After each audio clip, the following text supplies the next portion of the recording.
میں آپ کے سامنے صرف اتنی بات عرض کر سکتا ہوں، آپ اندازہ کیجئے ہمارا جو رہبر تھا اللہ کا سچا و پکا نبی، ان سے بہتر نہ کوئی پیدا ہوا نہ قیامت تک ہوگا، ہمارے دل کی رگوں کی گہرائیوں میں ایمان کا حصہ ہے۔ خانہ کعبہ کے سراؤنڈنگ میں 360 بروایت دیگر کے اور زیادہ بت تھے۔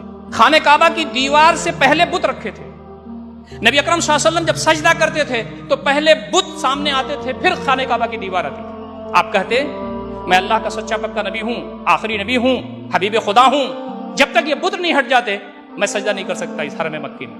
یہ حکمت نہیں تھی، حکمت یہ تھی کہ لوگوں کے ساتھ سنگھرش کیا جائے، حکمت یہ تھی کہ لوگوں کی تکلیفوں پر صبر کیا جائے، حکمت یہ تھی کہ اسی دوران اللہ تعالیٰ کا پیغام عام کیا جائے، حکمت یہی تھی کہ مار کھایا جائے اور اللہ کا پیغام عام کیا جائے اور دل کی کیفیت دنیا بدلے، حکمت یہی تھی کہ جب پریشان ہوتے تھے تو اللہ کی طرف بھاگتے تھے۔ نبی اکرم صلی اللہ علیہ وسلم نے انہیں بتوں کے سامنے سجدہ کیا، اور یہ بت کب ہٹے؟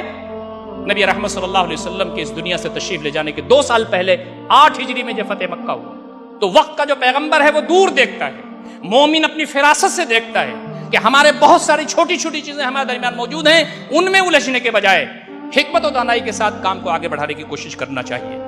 حضرت عائشہ رضی اللہ تعالیٰ عنہ آپ کے پاس بیٹھی ہوئی ہے، آپ کہتے ہیں عائشہ یہ جو حرم ہے خانہ کعبہ میں چاہتا ہوں کہ اس کو توڑ کر کے اس کی اصلی حالت اس کو بنا دوں۔ حضرت عائشہ نے فرمایا رضی اللہ تعالیٰ عنہ آپ نہیں بنائیں گے تو کون بنائے گا؟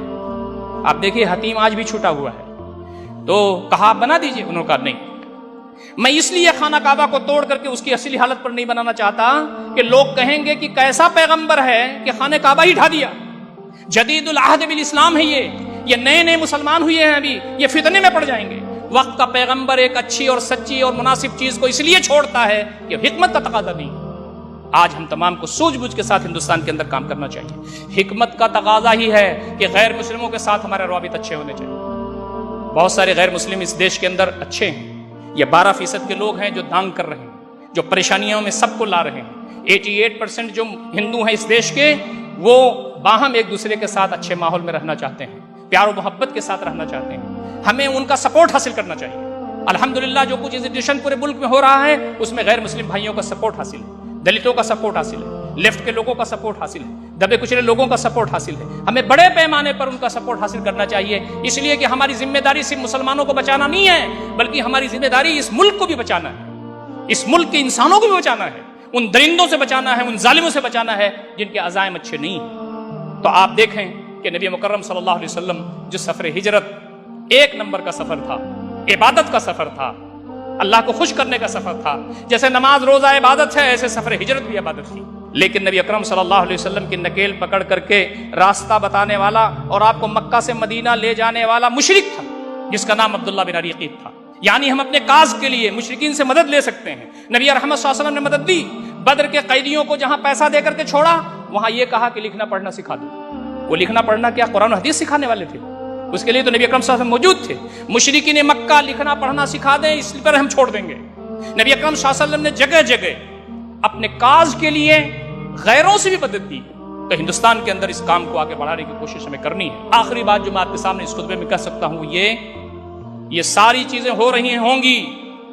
اللہ رب العزت دیکھتا ہے کہ میرے جیالے کون ہیں، آزمائشوں سے نکھرتا ہے آدمی، اس کے درجات اللہ تعالیٰ کے بلند ہوتے ہیں، اور یہ ظالم اور جابر جو حکمراں ہیں وہ اپنے تابوت میں آخری کیل ٹھوکتے ہیں اگر ان کو سمجھ میں نہیں آتا تو۔ لیکن سب سے اہم بات اس پورے قضیے میں یہ ہے کہ ہماری صفوں میں اتحاد پیدا ہونا چاہیے۔ ہمارا اللہ ایک ہے، ہمارا رسول ایک ہے، ہماری کتاب ایک ہے، ہماری جو امت ہے وہ ایک ہے، ہماری شریعت ایک ہے، ہم سب ایک ہیں۔ ان هذه امتکم امۃ واحدہ وانا ربکم فاعبدون، یہ جو تمہاری امت ہے ایک امت ہے، اللہ کے نبی صلی اللہ علیہ وسلم میں تمہارا رب ہوں، میری بندگی کرو، یہ وحدہ لا شریک فرماتے ہیں۔ تو ہم تمام مسلمان ہیں، ہم آج مسلکوں میں تقسیم ہیں، ہمارے بہت سارے تحفظات موجود ہیں، سب وحدہ لا شریک اور نبی اکرم صلی اللہ علیہ وسلم پر ایمان پر قربان ہو جانے چاہیے۔ یہ جو ہم گھرودے بنائے ہوئے ہیں یہ گھرودے ختم ہونے چاہیے۔ اللہ کا شکر ہے کہ سارے مکتب فکر کے لوگ آج میدان میں آ رہے ہیں، مل جل رہے ہیں، اہل سنت و جماعت کے لوگ ہوں، اہل حدیث بھائی ہوں، دیوبندی بھائی ہوں، شافعی بھائی ہوں، کچھ بھی ہوں ہندوستان میں ہم مسلمان ہیں۔ اور یہ جو ہمارے ساتھ ظلم اور زیادتی کر رہے ہیں، جو ہمارے لیے اس ہندوستان کے اندر جینا دشوار کر رہے ہیں، یہ ہم سب کو مسلمان سمجھتے ہیں۔ وہ یہ نہیں سمجھتا یہ حنفی ہیں، یہ دیوبندی ہیں، یہ بریلوی ہیں، یہ شیعہ ہیں، سنی، نہ، وہ سب کو مسلمان سمجھتا ہے۔ اور ہم اپنے بھائیوں کو ایک دوسرے کو مسلمان نہیں سمجھتے یا 2 نمبر کے سمجھتے ہیں، فتوے جاری کرتے نہیں۔ فرمایا المسلم من سلم المسلمون من لسانه ويده، مسلمان تو یہ ہے کہ اس کی زبان سے دوسرے مسلمان، اس کے ہاتھ سے دوسرے مسلمان محفوظ رہیں۔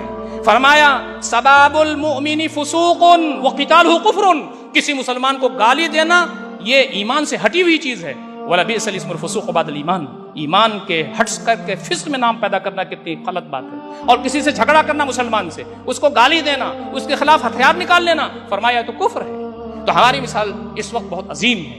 آج مسلمان جس کا اللہ ایک ہے، جس کا رسول ایک ہے، جس کی کتاب ایک ہے، جس کی شریعت ایک ہے، جس کی امت ایک ہے، ہم تمام ایک نہیں ہو سکتے؟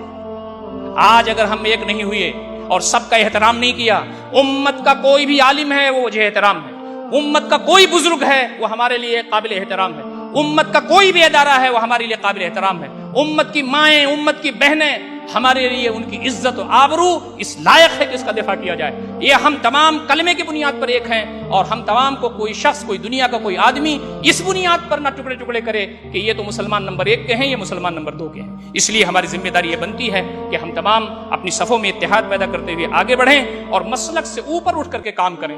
جب یہ بات آتی ہے کہ ہم متحد ہو جائیں تو مسلک چھوڑنے کی ضرورت نہیں ہے، اپنے مسلک پر رہتے ہوئے ہم تمام متحد ہو سکتے ہیں۔ حنفی اپنے مسلک پر اپنی عبادات کرتے ہوئے بھی جو کامن ایشوز ہے اس کے لیے کام کر سکتا ہے، اہل حدیث بھائی اپنے فقہ پر عمل کرتے ہوئے کامن ایشوز کے لیے کام کر سکتا ہے، شافعی بھائی اپنے مسلک پر رہتے ہوئے جو امت کے جو اہم معاملات ہیں اس کے لیے کام کر سکتے ہیں۔ تو ہماری ذمہ داری یہ بنتی ہے ہندوستان کے اندر کہ ہم تمام ایک ہیں۔ یہ جو تصور ہے اور یہ جو کتاب و سنت کی تعلیمات ہیں اس کے سلسلے میں اپنے آپ پر توجہ دیں اور آگے بڑھیں۔ نبی اکرم صلی اللہ علیہ وسلم فرمایا آپس میں لڑو نہیں۔ قرآن مجید میں کہا گیا وَلَا تَنَازَعُوا، آپس میں لڑو نہیں، فَتَفْشَلُوا، تو تم بزدل ہو جاؤ گے، تم ہار جاؤ گے، وَتَذْهَبَ رِيحُكُمْ، اور دشمن تمہارے اوپر مسلط ہو جائے گا۔ اللہ رب العزت سے دعا ہے کہ بار الہ جو حالات اس وقت ہندوستان میں آئے ہیں خاص طریقے سے مسلمانوں کے حوالے سے، اللہ تعالیٰ ان سارے معاملات میں ہم مسلمانوں کو ہمت اور حوصلے کی توفیق عنایت فرمائے۔ جو کوششیں ہو رہی ہیں ہندوستان کے اندر اللہ تعالیٰ اس میں برکت عطا فرمائے۔